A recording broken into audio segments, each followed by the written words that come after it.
16 साल की बच्ची गहने लादकर स्कूटी पर रात को 12 बजे भी यूपी की सड़कों पर निकल सकती है, कोई डर का। अब 16 साल की बच्चियां भी रात के 12 बजे गहने लादकर उत्तर प्रदेश में बिना डर खौफ के घूम सकती है, एक जगह से दूसरे जगह जा सकती है। ये बोल है अमित शाह के। जी हां, सियासी मंच पर अमित शाह 2022 में भारतीय जनता पार्टी के लिए वोट मांग रहे थे और योगी आदित्यनाथ की कानून व्यवस्था को राम राज वाला तमगा दे रहे थे कि उत्तर प्रदेश में जो है कानून का शासन है, कानून का राज है, डर भय खौफ नाम का कोई चीज नहीं है, महिलाएं इतनी सुरक्षित है, इतनी महफूज है कि अब बच्चियां रात के 12 बजे भी बिना किसी परिवार के सदस्य के अकेले घूम सकती है।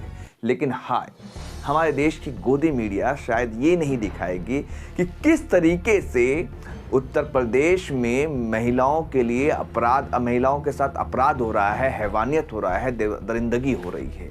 लेकिन अगर ये बीजेपी शासित राज ना हो, विपक्षी पार्टी का राज हो, तो वहां पर किस तरीके से दहाड़ मारकर चिल्लाकर विधवा विलाप करेगी कि जंगल राज आ गया, जंगल राज। उत्तर प्रदेश के कानपुर से एक दिल को दहला देने वाली खबर सामने आई है, जहां पर एक ही परिवार की 2 लड़कियों के साथ हैवानियत होती है, दरिंदगी होती है, उसके बाद उन दोनों को मारकर उनके शव को पेड़ से लटका दिया जाता है। क्या ये खबर आपने टीवी चैनल पर देखा?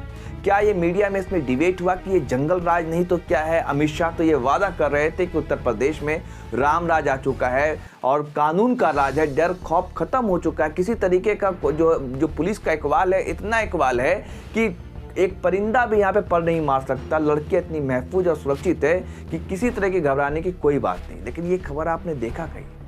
इतना ही नहीं दोस्तों, बल्कि IIT BHU जो प्रधानमंत्री नरेंद्र मोदी का क्षेत्र है, वहां से सांसद है, वहां पर बंदूक की नोक पर एक छात्रा के साथ बलात्कार होता है, गैंग रेप होता है। वो करने वाला कौन था?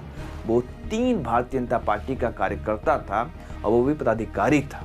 बल्कि इतना ही नहीं, एक जज भी उत्तर प्रदेश में महफूज नहीं है। आपको याद होगा उत्तर प्रदेश की बदायूं का मामला, जहां पर एक महिला जज ने आत्महत्या कर ली थी। उससे कुछ दिनों पहले ही उसने आरोप लगाया था, लेकिन उस पर कोई सुनवाई नहीं हुई।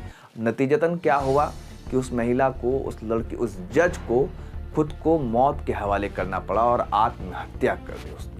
सोचिए, इस तरीके का माहौल है उत्तर प्रदेश में। लेकिन हमारे देश की जो मीडिया है, जो गोदी मीडिया आज खुद आप जानते हैं, लेकिन वो आराम से चुपचाप बैठी है, वो देख रही है नज़ारे और खबरों को हिंदू मुसलमान में तोड़ मोड़ कर पेश कर रही है।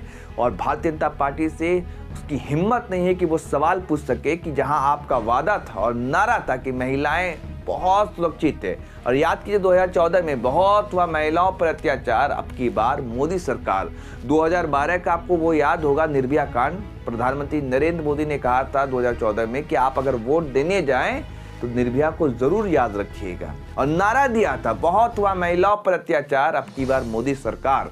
लेकिन क्या ये जो महिला थी उत्तर प्रदेश के बदायूं में, जो महिला जज थी, सोचिए कि उसको आत्महत्या करना पड़ा। किस तरीके का माहौल और खौफ है उत्तर प्रदेश में। और NCRB का डेटा ये कहता है कि महिलाओं के लिए सबसे असुरक्षित जगह है उत्तर प्रदेश। ये कोई ऐसा नहीं है, कोई डेटा नहीं, बल्कि मेरा डेटा नहीं, बल्कि NCRB national crime report bureau का डेटा है। अब सोचिए कि किस तरीके का माहौल है। लेकिन यहाँ मंगल राज, जंगल राज नहीं बल्कि मंगल राज है, राम राज है। क्यों? क्योंकि ये यहाँ योगी बाबा निवास का राज है, भारतीय जनता पार्टी का शासन है। अगर ये बंगाल होता, झारखंड होता, कोई कांग्रेस शासित प्रदेश होता, तो फिर वहाँ पे देखिए किस तरीके से दहाड़े मार रही होती हमारे देश की एंकरें, हमारे देश के जो पत्रकार हैं, वो किस तरह से चिल्ला रहे होते हैं, आप समझ नहीं सकते। और राहुल गांधी लगातार, आपको याद होगा हाथरस में जिस तरीके का मनीषा वाल्मीकि के साथ घटना हुआ, उनके परिवार से मिलने के लिए राहुल गांधी, प्रियंका गांधी, तमाम लोग वहां पहुंचे, उनको सांत्वनाएं दी और इस मुद्दे को उठाया। लेकिन देश की जो हमारी मीडिया है पूरी तरीके से नदारद कर देती है, गौन कर देती है, और पूरा विपक्ष चीख कर चिल्ला रहा है कि आप तो वादा करके आए थे कि रामराज आ गया है उत्तर प्रदेश में। उत्तर प्रदेश जो है महिलाओं के लिए सबसे सुरक्षित और महफूज प्रदेश बन चुका है, लेकिन क्या यही महफूज है?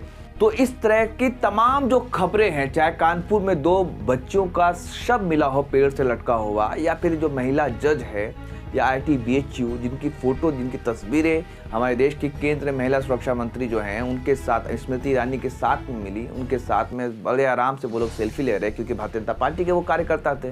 क्या इस पर डिबेट हुआ, इस पर चर्चाएं हुई? क्या इस पर सरकार के लॉ एंड ऑर्डर पर सवाल पूछा गया? क्या इस पर सरकार की नाकामियां गिनाई गई? और जब तसव्वुर कीजिए, कल्पना करके देखिए कि अगर ये कांग्रेस का राज होता, कांग्रेस का शासन होता या अखिलेश यादव का शासन होता, तो मीडिया क्या कर रही होती, किस तरीके से दंगा नाच कर रही होती, आप सोच भी नहीं सकते, तसव्वुर भी नहीं कर सकते। क्या ये जंगल राज है या मंगल राज है या राम राज है? आप पर मैं छोड़ता हूँ, इस पर कमेंट कर हमें ज़रूर बताएं, और वीडियो पसंद आए तो ज़्यादा से ज़्यादा शेयर करें, क्योंकि आपको ये खबरें मीडिया नहीं दिखाने वाली। धन्यवाद।